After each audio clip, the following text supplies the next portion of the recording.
Hi, this is Sarah with Lost in Reviews, and I'm here with David France, who is the director of How to Survive a Plague, which is a documentary about the AIDS epidemic in the U.S.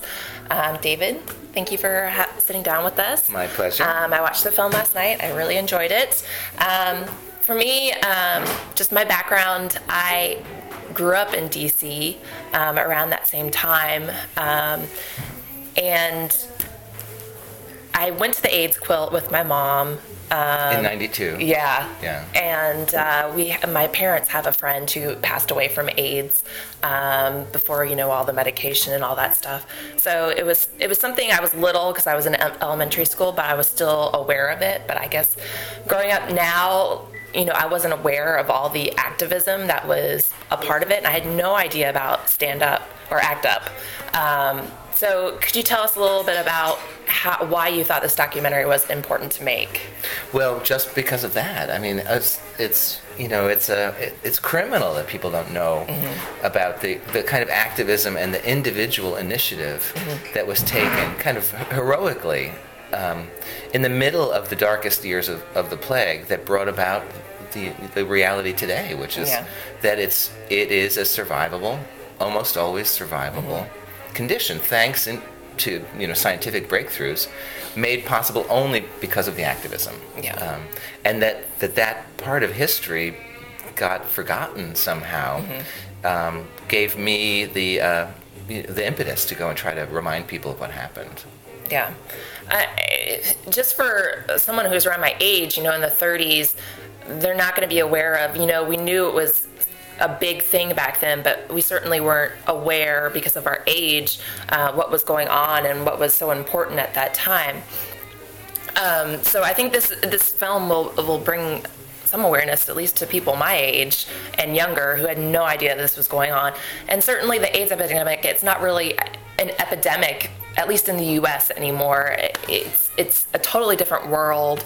It's still an epidemic. Yeah, it is. I mean, there are still over 50,000 people getting HIV every year. Americans getting HIV every year. Yeah. So we haven't figured out how to stop transmission. We've just figured out how it's possible to stop the virus from causing illness and death. But what we don't have is a way to get those pills out to everybody. There are 800,000 Americans who aren't on AIDS medications, and they should be. Yeah. They should be. And if they don't get on them, they are going to die just as quickly as they were back in those years that are covered in the film. Yeah. Internationally, the same thing. I mean, there are 28 million people who have no access to AIDS drugs, and they are dying, rapidly. Rapidly. And the same ugly, horrific sorts of death that were taking place before. I know a lot of us are aware of what's going on in Africa and just, right. They don't have access to this medication. What's it like right now with the medication-wise? I know everyone's trying to make it cheaper. Initially, like the AZT, you said in your film, was about $10,000 a year. So what's the cost like now to be on this regimen? Well, it depends on where you are. In this country, it can be up to $35,000 a year. Really? And because it's a multi-drug regimen, and some of the drugs are cutting edge, a lot of the drugs are patent controlled,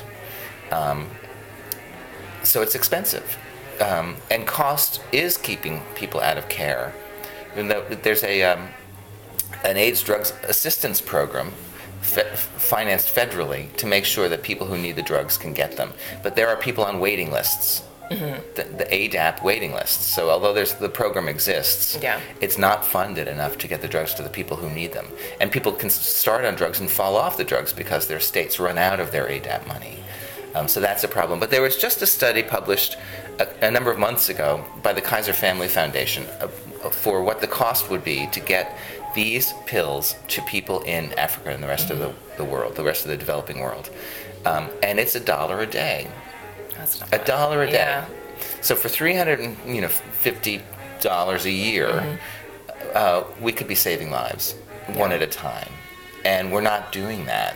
And we're not doing it because we just haven't put enough pressure on our governments to make that a priority. Yeah. They all sign up every time the UN says, make a pledge of, $1 billion, or we need $6 billion. Everybody goes, okay, I'll do it, and including the United States, and then nobody makes good on those pledges. Yeah. So there's a lot of PR involved with nobody holding them to account. Yeah. And in part, it's because we don't have the same kind of grassroots, quick mobilizing activism that existed back in the 80s and the 90s. So right now, do you think because of the cost, is it something that you think more the governments need to do rather than the pharmaceutical companies that are making this, or do you think it's both? Well, the pharmaceutical companies are not happy about having their prices driven down globally. There are a lot of people working with them on a kind of a policy basis to do that, and there are countries, India principally among them, willing to manufacture drugs off patent, even though the pharmaceutical companies don't want them to. Mm-hmm. So there's a lot of defiance going on in an interesting way. The truth is that with 34 million people infected with HIV, it would be profitable for the pharmaceutical companies, even if they brought their profit margin down to the slimmest hair width, to get the drugs out at that kind of quantity. Mm-hmm. And they're lifetime medications. I mean, with luck, you go on one of these pills and it'll give you another 50 years life. Whereas before them, you had 18 months. Yeah. So they're powerful and effective. Yeah. And they do something else, which is really important. People on effective anti-HIV treatment are non-infectious. It reduces your ability to transmit the virus by 96%. So treatment is prevention. If we put, now this is a dream scenario, right? If we put everybody in the world on AIDS medication, they live, they don't transmit to their children, they don't transmit to their sexual partners. 25, 30, 40, 50 years from now, HIV's gone. It goes with them, right? If they stop transmitting, and how incredible would that be? Yeah. It's possible. I mean, it's theoretically possible. You can scratch it out on a piece of paper that this would work. Now, is it really possible? Could we really get all those people on medication? It's a matter of political will. Yeah. It's a matter of money. There are a couple of, 2 or 3 prominent people in your documentary. Peter Staley, if I'm saying his last name correct, sure. And let's see, Mark Harrington, and also Bob Rafsky, if I'm saying that right. Yeah. I thought it was very interesting, very emotional. Like, these people who are infected and doing all this activism, at least at the very beginning, they're like, we know we're going to die, but we're going to do this anyway because something needs to be done. And I think it's very courageous for people to know that they're probably going to die and still want to do something about it, not just fade into the background, I'm going to give up and just go along with my life and whatever. And then towards the end, where you see the outcomes of these people, I can say that the ending it's very powerful. And I got teary-eyed. I mean, because I don't know what it would feel like to know that you're going to die, and then all of a sudden, you've lived 20 years longer than you ever imagined. I mean, these people, you've worked with these people. What was it like being around these people for, the beginning where, they knew death was certain, but now they're, in their 50s? Well, the story in How to Survive a Plague is really a story of triumph, right? So they actually did something, They had this fierce will to live that may have been unusual, but they were young, they were in their 20s, diagnosed with a fatal disease, told they had 2 years to live, and they thought, why not go out fighting? And having taken that first step, which is, I think, a really kind of a human step. It's really kind of a faith in one's ability to hold on to hope when it doesn't seem like the logical thing to do. And then to make it work, I mean, the film covers 10 years of activism, and you see in the film how their strategies changed, how they learned from their mistakes, how some of their mistakes were pretty disastrous, how their frustration mounted and did battle with their hope, but ultimately helped create this incredible revolutionary breakthrough in healthcare. Yeah. And then once they did that, for them, but for all of us who watched that happen, there was a disorientation. And this came about in 1996 when the drugs came out. It was startling. Nobody celebrated it. There are no street parties. Yeah. And because so many people had already died. In New York alone, 80,000 people died in that 15-year period between the arrival of HIV and the arrival of the drugs. 300,000 people throughout the country had died. It was a carnage.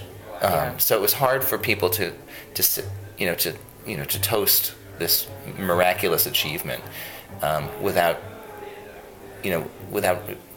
paying some sort of tribute to the people who didn't make it. And there's all those sad stories about people who made it until a month or two before the drugs arrived. That margin was so so tragic. Yeah. And then what's happened since '96 with these people? It's probably another film, but it's been really interesting. They talk a little bit about it in the film about about the kind of whipsaw to be prepared all those years for nothing but the short-term future, and what that means when the horizon moves down to where it belongs. Yeah. And how do you adjust to that? There are parallels to people, survivors of the Holocaust, who were who had no expectation of life, and what it meant to kind of come back from that brink, and how you organize a life afterwards is very fascinating and deserves more study, actually. Is there one thing that you would tell people about this period of time? What would it be? Well, I think that there's there's a slight misdirection of how we think about AIDS and the history of AIDS in this country. And we think of it as a period of unmitigated loss, of terrifying confusion, of death that was so widespread. Communities entirely destroyed entirely. When the truth about the AIDS epidemic, and especially the plague years up to '96, is that while they were that, they were also about brilliance. They were also about ingenuity and creativity and heroics, and they were exciting. There was a kind of a thrill that went along with all of the death and dying, and it was a thrill of hopefully making a difference, and that's what we capture in the film. That's really what those plague years were about. They were about this tremendous outpouring of activism and self-confidence and agency, really, and hopefully the film will help turn the way we think about AIDS a little bit, that we begin to think of it as a triumph as well as a tragedy. Yeah. Well, guys, this is David France. He's director of How to Survive a Plague, and I recommend you check it out. It's very inspiring and powerful, and you'll probably learn something you didn't know about what happened in the early stages of the AIDS epidemic. Thank you, David. Thank you. This was great.